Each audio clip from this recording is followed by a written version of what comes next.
বন্ধুরা বিল গেটসের একটা দারুণ উক্তি দিয়ে শুরু করব। উক্তিটা ছিল, if you born poor is not your mistake, but if you die in poor it is your mistake.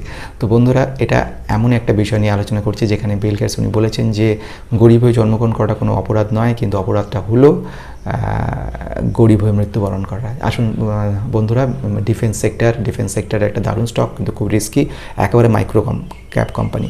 এই ধরনের রিস্কি কোম্পানি খুব বেশি আলোচনা করিনি, কিন্তু আজকে সেই ধরনের একটা কোম্পানিকে নিয়ে আলোচনা করতে এসেছি। এটা খুব রিস্কি কোম্পানিটা। ডিফেন্স সেক্টরে আমরা জেনেছি প্রচুর পরিমাণে ইন্ডিয়ায় ডিফেন্স সেক্টর এবং ডিফেন্স ইন্ডাস্ট্রির প্রচুর উন্নতি করছে, হিউজভাবে লেগেছে এবং প্রচুরভাবে 1.6 বিলিয়ন ডলার এক্সপোর্ট করেছে ইন্ডিয়া, ইম্পোর্ট করেছে 11%। নাম্বার সেকেন্ড আমরা জেনে নেব 2.71 লাখ ক্রোর্স, এই পরিমাণে তারা কিন্তু ডিফেন্সের জন্য খরচ করছে এবং তার ম্যাক্সিমামটা কিন্তু ইন্ডিয়া তৈরি। ইন্ডিয়া এয়ারফোর্সে প্রায় 70,500 কোটি টাকা খরচ করা হচ্ছে অস্ত্র বানানোর জন্য। সঙ্গে সঙ্গে নেভিও প্রপোজাল দিয়েছে 56,000 কোটি টাকার, যেখানে কিন্তু এরা প্রচুর পরিমাণে আরও ব্রহ্মোস মিসাইল এবং ইলেকট্রনিক্স ওয়্যারফেয়ারগুলোকে ইম্প্রুভমেন্ট করার কথা বলা হয়েছে। এবং সঙ্গে সঙ্গে ইন্ডিয়ার কোস্ট গার্ডেও হেলিকপ্টারের উন্নতির জন্য বলা হয়েছে। হেলিকপ্টারগুলো অ্যাডভান্স হেলিকপ্টার কেনা হচ্ছে MK3। এবং শুধু তাই নয়, পৃথিবীর অন্যান্য দেশ থেকেও কিন্তু যেমন আর্মেনিয়া বা ইন্দোনেশিয়া মিসাইল, ব্রহ্মোস মিসাইল এবং আদার বিভিন্ন কন্ট্রাক্ট করছে 250 কোটি ডলারের এবং এটসেট্রা। প্রচুর পরিমাণে ডিমান্ড রয়ে গেছে। সুতরাং বন্ধুরা, এই যে বিশাল ডিমান্ড রয়েছে, এই ডিমান্ডটা মিট আপ করার জন্য শুধুমাত্র বড় কিছু কোম্পানি না, ছোটো ছোটো কোম্পানিগুলো প্রচুর অর্ডার পেতে চলেছে। এবং ভবিষ্যতে যে কোম্পানিটার কথা আজকে বলতে চলেছে, সেই কোম্পানিটা কিন্তু অতীতে খুব একটা ভালো রেজাল্ট করেনি, কিন্তু দেখা যাচ্ছে যে হিউজ পরিমাণে ডিফেন্স ইন্ডাস্ট্রির ইম্প্রুভমেন্টের সঙ্গে সঙ্গে আমরা দেখতে পারবো এই ধরনের স্টকগুলোর ক্ষেত্রে কতখানি জাম্প করতে চলেছে এবং ভবিষ্যতে এটা কত শত গুণ, মানে যেটাকে আমরা বলি 2 গুণ 3 গুণের জায়গায় 50 থেকে 100 গুণ পর্যন্ত জাম্প করে দিতে পারে। এবং সেই জাম্প করার ক্যাপাবিলিটি মাইক্রো ক্যাপ কোম্পানিগুলোতে বেশি থাকে বলে মনে হয় বন্ধুরা। তো দেখা যাক আজকে যে কোম্পানির কথা নিয়ে আমরা আলোচনা করতে চলেছি, সেই কোম্পানিটা আমরা চলে আসছি। কোম্পানিটার নাম বলার আগে বলে দেওয়া প্রথম হচ্ছে, নমস্কার, আমি সৌম্য, বেস্ট ইনভেস্টর গুরু চ্যানেলের পক্ষ থেকে সবাইকে স্বাগত জানাচ্ছি। এবং সঙ্গে সঙ্গে আমার চ্যানেলে প্রচুর ভালো ভালো ভিডিওগুলো রয়ে গেছে, সেগুলো আপনারা একবার দেখে নেবেন। সেগুলো দারুণ ইন্টারেস্টিং সমস্ত ভিডিও, এবং ভবিষ্যতে এরকম আরও ভালো ভালো ইন্টারেস্টিং ভিডিও এবং নতুন এবং ভালো ইনফরমেশনগুলো পাওয়ার জন্য অবশ্যই নতুন যদি আপনারা হয়ে থাকেন সাবস্ক্রাইব করবেন, সঙ্গে সঙ্গে বেল আইকনটা প্রেস করে দেবেন। আর যদি আমার পুরনো ভিউয়ার হয়ে থাকেন তাহলে অবশ্যই লাইক এবং শেয়ার করবেন। লাইক করলে আমার একটা মোটিভেশন বাড়ে। তো বন্ধুরা, আসুন আসা যাক কোম্পানির ক্ষেত্রে।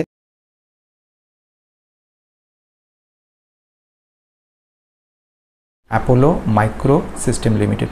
তো বন্ধুরা, যারা স্টকটার নাম শোনার জন্য এসেছিলেন তাদেরকে নাম বলে দেওয়া হলো। এবারে বাকিটা এখন যে বাকিদের যেটা রইল সেটা হচ্ছে আগামী 6 মিনিট ধরে টোটাল স্টকটা নিয়ে একটা দুর্ধর্ষ স্টক, যেটা নিয়ে আলোচনা করব। আমি প্রতিবারের মতো এবারেও সেই স্টক নিয়ে আলোচনা করছি। এবং যে এক্সিলেন্ট যে স্টক ডিফেন্স সেক্টরে, আমরা অলরেডি HAL মানে Hindustan aeronautic Paras or MTAR এর কথা বলেছি এবং সেখানে দেখেছি তারা অলরেডি অ্যাচিভ করে গেছে যে টার্গেটটা। এবং ইন ফিউচারে তারা যদি যতটা ইম্প্রুভমেন্ট করুক না কেন, ছোটো ছোটো কোম্পানিগুলো মাইক্রো ক্যাপের মধ্যে সব কোম্পানি, সেগুলো যতটা ইম্প্রুভমেন্ট হবে ততটা ইম্প্রুভমেন্ট কিন্তু কখনোই আমরা দেখতে পারবো না তো বড় বড় কোম্পানিগুলোতে। তো বন্ধুরা, চলে আসা যাক কেন আমি এত ছোট্ট একটা কোম্পানিকে বেছেছি এবং এই মাইক্রো ক্যাপটা কীভাবে কোম্পানিটা আপনাদেরকে 1000% রিটার্ন দেওয়ার মতো ক্ষমতা রাখে, সেটা একটু জেনে নেওয়া যাক।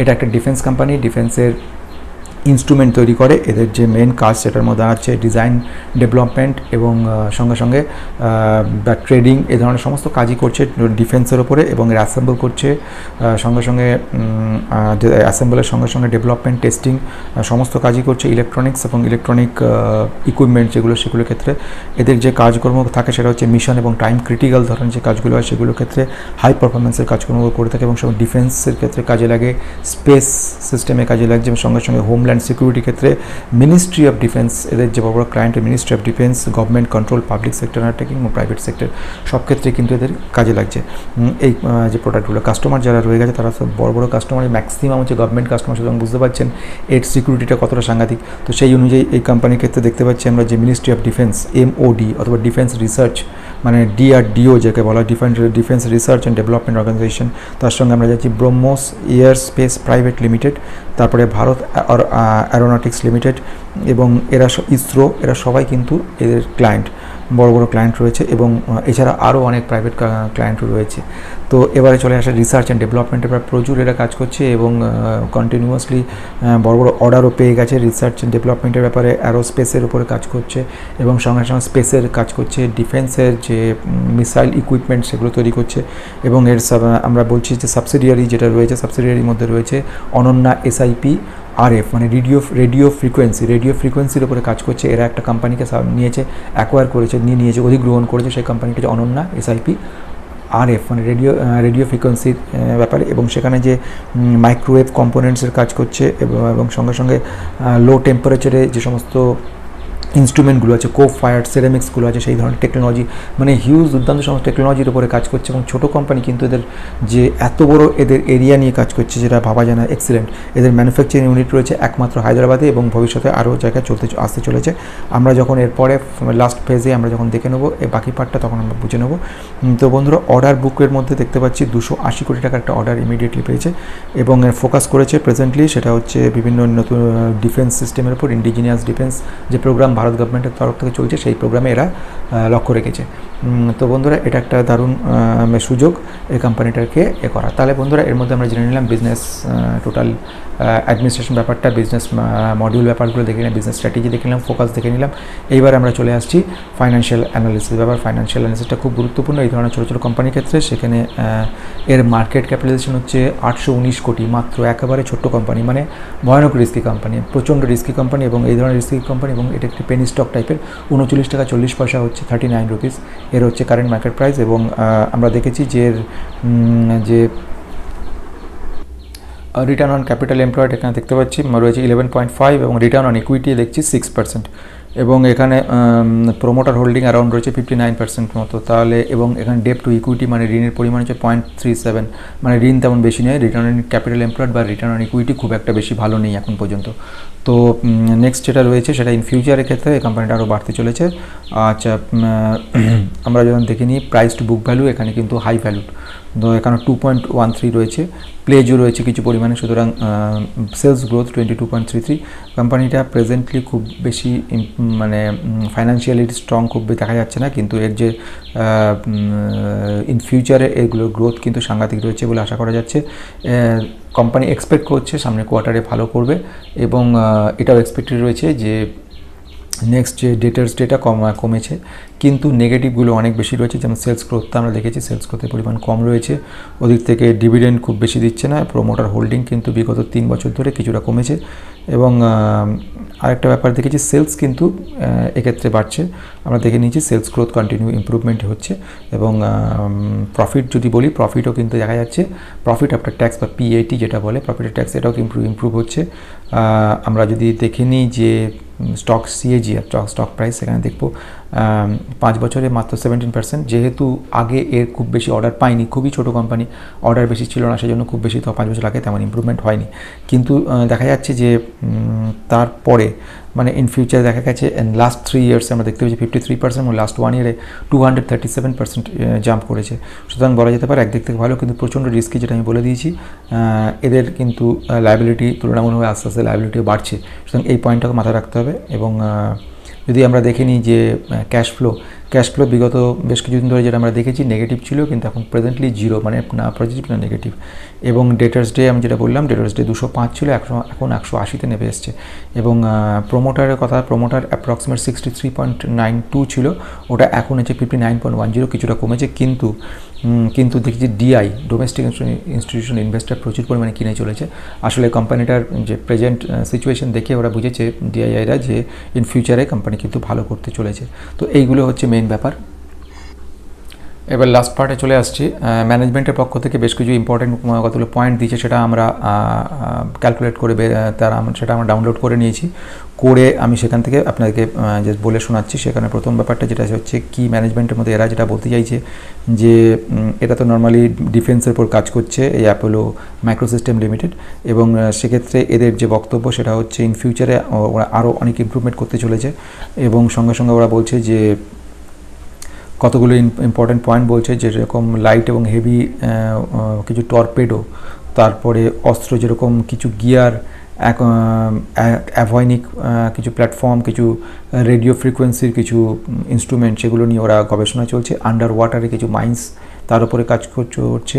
ইন্টিগ্রেটেড গাইডেন্সের উপরে কিছু কাজ চলেছে। এদের লাস্ট 1 ইয়ারের যদি return on return on capital employed দেখাচ্ছে এবং তারা দেখিয়েছে গত বছর থেকে ইমপ্রুভ দেখাচ্ছে এবং লাস্ট কোয়ার্টার যখন দেখানো হচ্ছে কোয়ার্টার ফোর 2022 এবং কোয়ার্টার ফোর 2023-এর মধ্যে, সেখানে দেখাচ্ছে এরা কিছুটা ইমপ্রুভমেন্ট হয়েছে এবং ব্যালেন্স শিটেও এরা দেখাচ্ছে কিছুটা ইমপ্রুভমেন্ট এবং বিজনেসের আপডেট যেটা দিচ্ছে তারা বলছে 2.5 একর্সের একটা ল্যান্ড এরা কিনেছে এবং তার উপরে ওরা কিন্তু তেলেঙ্গানা স্টেটে এবং সেখানে তারা কিন্তু আরও ইমপ্রুভমেন্ট করছে, কিছু কাজ করছে ওর উপরে এবং ওখানে কোনো বড় কাজ করে। বোর্ড কিন্তু প্রেজেন্টলি 4 মেতে একটা অ্যাপ্রুভাল দিয়েছিল স্প্লিট হওয়ার জন্য।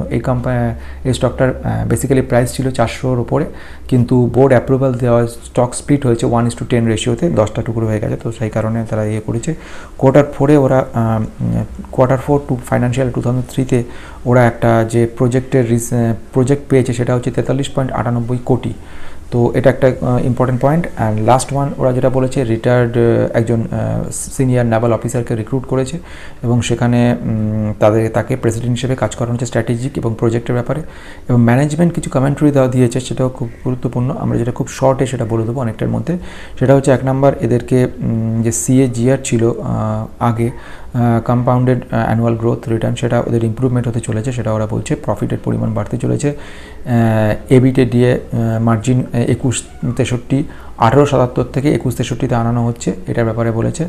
এবং নেক্সট ফাইন্যান্সিয়াল ইয়ারে ওরা আরও কিছু ক্যাপেক্স করতে চলেছে, সেটা নিয়ে বক্তব্য রেখেছে। এবং ফাইনালি ওরা এক্সপেক্ট করছে ইন ফিউচারে ইমপ্রুভমেন্ট হতে পারবে। রেভিনিউ ওরা এক্সপেক্ট করছে 45 থেকে 50%, 45 to 50% জাম্প হওয়ার ব্যাপার ফাইন্যান্সিয়াল 24-এ বলছে ওরা।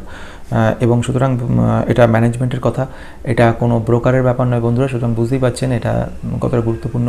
ওরা এক্সপেক্ট করছে 50% জাম্প করার কথা। 50% jump is not a matter of joke. Next point is EBITDA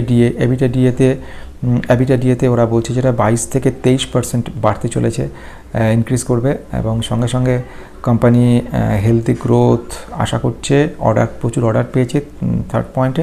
তো এই হয়ে গেল মোটামুটি এদের যে বক্তব্য, তো ম্যানেজমেন্টের কমেন্ট্রি। তো বন্ধুরা আপনারা অবশ্যই যে নতুন যদি ভিউয়ার হয়ে থাকেন সাবস্ক্রাইব করে দেবেন, বেল আইকনটা প্রেস করে দেবেন। যদি পুরনো আমার সাবস্ক্রাইবার থেকে দেখেন তাহলে অবশ্যই লাইক শেয়ার করে দেবেন। আরেক বক্তব্য হচ্ছে, আমার বেশ কিছু ভিডিও অলরেডি খুব গুরুত্বপূর্ণ ভিডিও আমার চ্যানেলে রয়েছে, সেগুলো দেখে নেবেন। সঙ্গে সঙ্গে যদি কোনো কোয়ারিজ থাকে সেক্ষেত্রে আপনারা কমেন্ট করতে পারেন, অথবা আমার মেল করে, অথবা আপনারা ডাইরেক্টলি আমার টেলিগ্রাম চ্যানেল পাশে দেওয়া আছে, সেখানেও আপনারা লিখতে পারেন আপনাদের কোনো কোয়ারি। তো বন্ধুরা আজকের মতো এখানে শেষ হলো। সবাইকে ধন্যবাদ জানাই, ভালো থাকবেন। বেস্ট ইনভেস্টর গ্রুপ তরফ থেকে সৌম্য।